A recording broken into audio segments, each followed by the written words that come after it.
Olá, com muita alegria, com muito prazer, mais uma aula para o nosso canal. E eu quero nesse momento cumprimentar todos os nossos irmãos com a paz do Senhor Jesus. É uma alegria poder estar subindo mais uma aula sobre o tema a Bíblia como um guia para a vida. Hoje nós vamos estudar o tema a Bíblia como um guia para a nossa vida. E se você que já está acompanhando o nosso canal por mais alguns dias nas nossas aulas, deixe o seu like, o seu comentário, pois isso nos ajuda com que esse trabalho vá mais adiante. O tema, a Bíblia como um guia para a vida. Temos um texto bíblico que nos chama a atenção no livro de Salmos, 119, versículo 105. Lâmpada para os meus pés é a tua palavra e luz para o meu caminho. Salmo 119, o verso 105. A Bíblia como um guia para a vida. O Salmo 119, versículo 97, a seguir diz assim: Ó, quanto amo a tua lei! É a minha meditação de todo dia. Tu, pelos teus mandamentos, me fazes mais sábio que os meus inimigos, pois estão sempre comigo. Tenho mais entendimento do que todos os meus mestres, porque medito nos teus testemunhos, sou mais prudente do que os velhos, porque guardo os teus preceitos. Salmo 119, versículo 97 ao 100. Com esse texto bíblico, observamos que a Bíblia é um grande manual, é um guia para a nossa vida. E se nós continuamos na leitura do Salmo, que diz: Desviei os meus pés de todo o caminho mau, para observar a tua palavra. Não me apartei dos teus juízos, porque tu me ensinaste. Ó, quão doces são as tuas palavras ao meu paladar, mais doces do que o mel à minha boca. Pelos teus mandamentos alcancei entendimento, pelo que aborreço todo falso caminho. Lâmpada para os meus pés é a tua palavra e luz para o meu caminho. O Salmo 119 é um salmo que nos traz a inspiração e meditação na palavra de Deus. E como estamos estudando a Bíblia como regra de fé e prática, é um manual da vida de cada um que quer realmente seguir ao Senhor Deus. Então, daí o Salmo 119 é muito especial. O Salmo 119 é um salmo extenso, é um salmo didático, sapiencial, ele também acróstico. Então, um dos belos salmos. E esse salmo traz-nos a Bíblia como um guia, as Escrituras Sagradas como um manual. Isso é muito importante. E quando vemos o versículo 105, que chama a atenção, quando diz: Lâmpada para os meus pés é a tua palavra e luz para o meu caminho. É importante nós dizermos que lâmpada para os pés, a tua palavra e luz para os meus caminhos. É como se, comparando, o farol alto e o baixo. Então nós temos aí o guia para realmente não caminharmos em trevas. A Bíblia é um alicerce para a nossa vida. A Bíblia é um alicerce para a vida. Em Mateus capítulo 7, versículo 24, Jesus Cristo disse: todo aquele, pois, que ouve estas minhas palavras e as pratica será comparado a um homem prudente que edificou a sua casa sobre a rocha. Assim como Jesus também coloca aquele que ouve e não pratica. O versículo 26 diz: e todo aquele que ouve estas minhas palavras e não as pratica, será comparado a um homem insensato que edificou a sua casa sobre a areia. A construção, o alicerce, a base para a construção, onde fica muito material, que as pessoas não veem o que está na fundação, vê o belo edifício. Aqui Jesus Cristo está mostrando que a rocha, a base, o alicerce para a sua vida espiritual, quando ouve a palavra e pratica, a rocha é Ele. Jesus Cristo é a rocha a qual devemos construir a nossa vida espiritual. Porque sem Ele, a Bíblia diz que sem Ele nada podemos fazer. Se você, meu irmão, quer ter uma vida bem-sucedida, o seu alicerce deve estar na rocha que é Cristo. A palavra que vai trazendo a sua edificação espiritual é como comparado aqui nesta passagem, Jesus está dizendo que essa casa ela não rui, ela não cai facilmente por estar construída com base, com um alicerce sólido. E não é assim aquele edifício que é construído numa areia. Então aqui está a maior construção espiritual. Muitos dos nossos dias querem viver uma aparência, dizendo que conhece a palavra e que muitos vão até mesmo aos cultos e querem apenas viver por aquele barulho, mas não conhecem a profundidade, a palavra.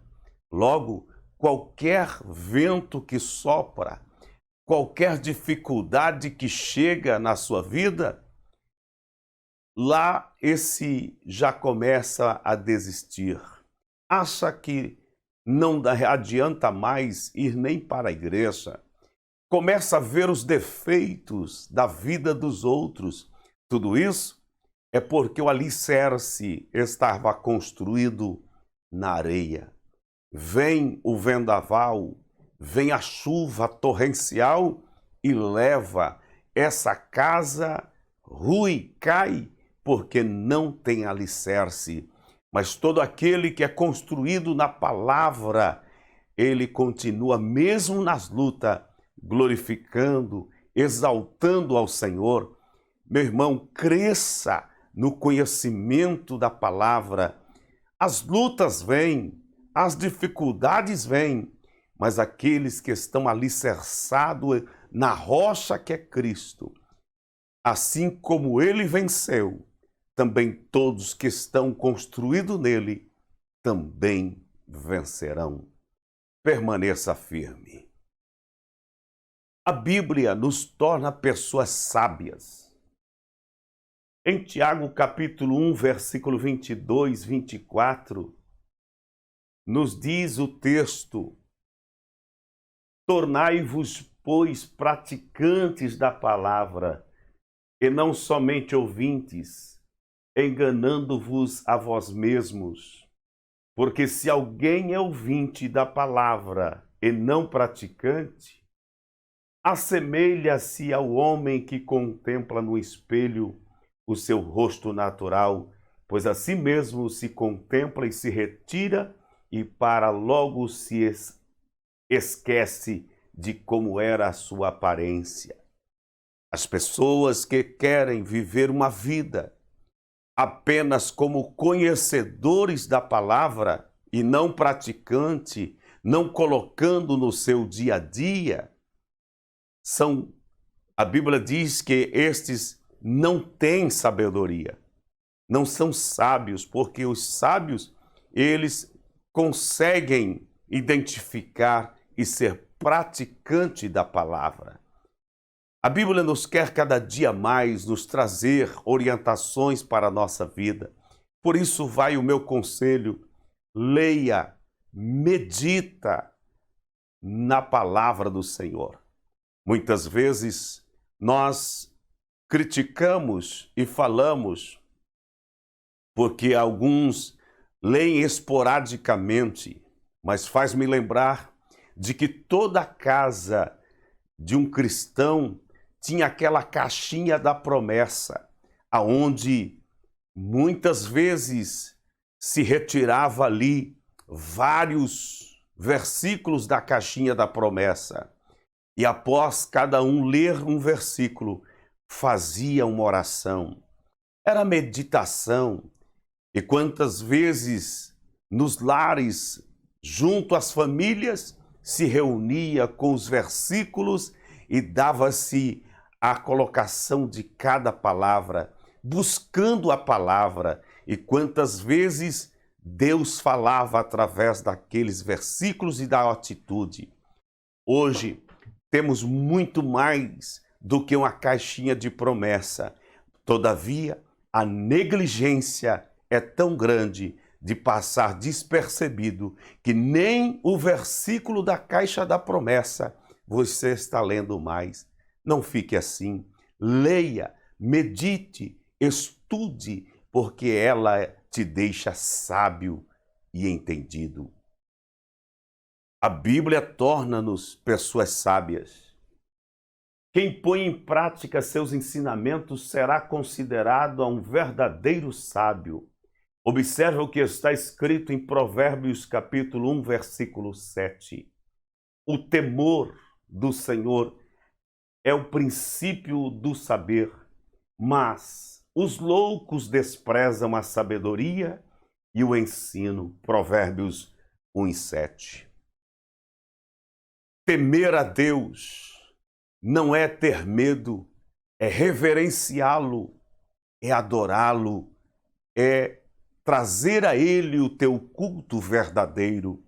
O temor do Senhor é o princípio do saber, da sabedoria. Seja sábio, não seja como louco, desprezando o ensino. Hoje é muito mais fácil termos pessoas que se dizem cantores, querem até cantar e não sabem o que cantam nas letras, não têm edificação espiritual. Outrora, os nossos hinos eram compostos com as Sagradas Escrituras. Faço você lembrar que nós temos um hino que diz: entre os mais belos hinos e poesias foram escritos em tribulação. A sabedoria é um dos atributos divinos. Quando nós cremos na palavra de Deus e sabemos que Deus é onipotente, onisciente, onipresente, Ele é sábio, Ele é o ser que pode trazer sabedoria a você. Onipotente, porque não há outro Deus mais poderoso do que Ele. Onisciente, porque Ele conhece os teus pensamentos. Onipresente, porque está presente em todos os lugares. Deus é santo, Deus é sábio, e todo aquele que busca o conhecimento de Deus, Ele o faz sábio. A sabedoria é um dos atributos divinos. Então, meu irmão, tema ao Senhor, porque o temor do Senhor é o princípio da sabedoria. A Bíblia e a prudência para a vida. Provérbios capítulo 14, versículo 8 diz: a sabedoria do prudente é entender o seu próprio caminho, mas a estultícia dos insensatos é enganadora. Provérbios 14:8. O sábio de coração é chamado prudente, e a doçura do falar aumenta o saber. Provérbios 16:21. Quão bom nós meditarmos no livro de Provérbios, pois traz grandes lições para a nossa vida. Quando entendemos que a sabedoria é um atributo de Deus e buscamos a sabedoria do Senhor, ainda a palavra de Deus diz que aquele que não tem sabedoria, peça ao Senhor e Deus dará sabedoria. Deus concederá sabedoria. Se, meu irmão, você buscar sabedoria no Senhor, através da sua palavra, Deus encherá de sabedoria o seu coração. E aqui está, veja bem o provérbio 16:21. O sábio de coração é chamado prudente, e a doçura no falar aumenta o saber. É tão gostoso falar com pessoas sábias de coração, prudentes no seu falar, traz uma doçura no conhecimento e no conselho. O salmista, no Salmo 1, ele diz: bem-aventurado é o varão que não anda segundo o conselho dos ímpios, mas tem o seu prazer na lei do Senhor, e nela medita de dia e de noite, pois será como a árvore plantada junto a ribeiros, cujas folhas não caem, e tudo quanto fizer prosperará. Observe que conselho, quem pode dar conselho? Hoje são muitas pessoas que se denominam conselheiros, mas vai aqui uma observação. Sabe quem pode ser o teu conselheiro? Primeiro, quem tem exemplo de vida para lhe aconselhar. Segundo, aquele que conhece os princípios divinos, porque estes sábios conselhos são a sabedoria divina que vem para a tua vida. Não adianta ter conselhos dos ímpios, porque fará com que a sua vida não seja próspera e nem abençoada. E quem são os ímpios? Todo aquele que comete impiedade, toda sorte de transgressão aos mandamentos de Deus. Meu irmão, seja sábio de coração, porque o sábio de coração é chamado de prudente. Os 3 benefícios da prudência. Autocontrole, quer dizer, capacidade de controlar as emoções e os desejos.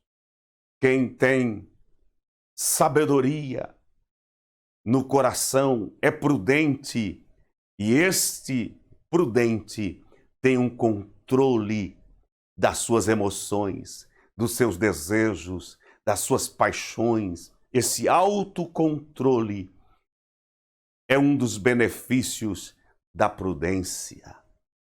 O segundo benefício da prudência, humildade. Humildade quer dizer conhecer as suas próprias limitações. A humildade é algo maravilhoso, e o próprio Jesus disse, o maior mestre de todos os tempos, por que não dizer, Jesus ensinou dizendo: quem quer aprender a ser humilde, tem que aprender com ele. Jesus disse: aprendei de mim, que sou manso e humilde de coração, e encontrareis descanso para vossas almas. O segundo ponto, o segundo benefício da prudência é ser humilde. Como podemos fazer com que você entenda o que é humildade? Ser humilde é viver como se não fosse. É ter como viver como se não tivesse. É possuir e viver como se não possuísse. Esse é o exemplo de humildade. Então, o segundo benefício da prudência é ser humilde. Essa humildade é de coração, é algo que aprende com o próprio Mestre, com Jesus. Terceiro benefício da prudência é ser cauteloso, ter cautela, pensar antes de agir. Quando você conhece a palavra de Deus, você não é precipitado, você age com prudência. E o benefício da prudência é pensar antes de agir. A prudência é a sabedoria na prática. Ela nos leva a agir corretamente e sem precipitações, segundo a vontade de Deus. Meu irmão, minha irmã, seja prudente. Isso demonstra que você é sábio, que tu temes ao Senhor. O temor do Senhor é o princípio da sabedoria. A Bíblia Sagrada, esse manual para o cristão, mostra-nos o caminho, porque o salmista disse: lâmpada para os meus pés é a tua palavra, e luz para os meus caminhos. Meu irmão, quero crer que esta palavra entra no seu coração e procure a sabedoria do alto. E se você não tem, a Bíblia diz: peça ao Senhor e Ele concederá sabedoria ao teu coração. Quero, nesse instante, agradecer esse momento que estivemos trazendo essa palavra com vocês. Se você está até agora assistindo esse vídeo, com certeza é porque tem gostado. Deixe o seu like, o seu joinha, faça o seu comentário, porque isso o canal vai dizer a importância desse vídeo para você e para outras pessoas. Daí o crescimento para o reino de Deus é muito importante. Que Deus abençoe em Cristo Jesus. Prometo voltar no nosso próximo encontro. Até lá, na paz do Senhor.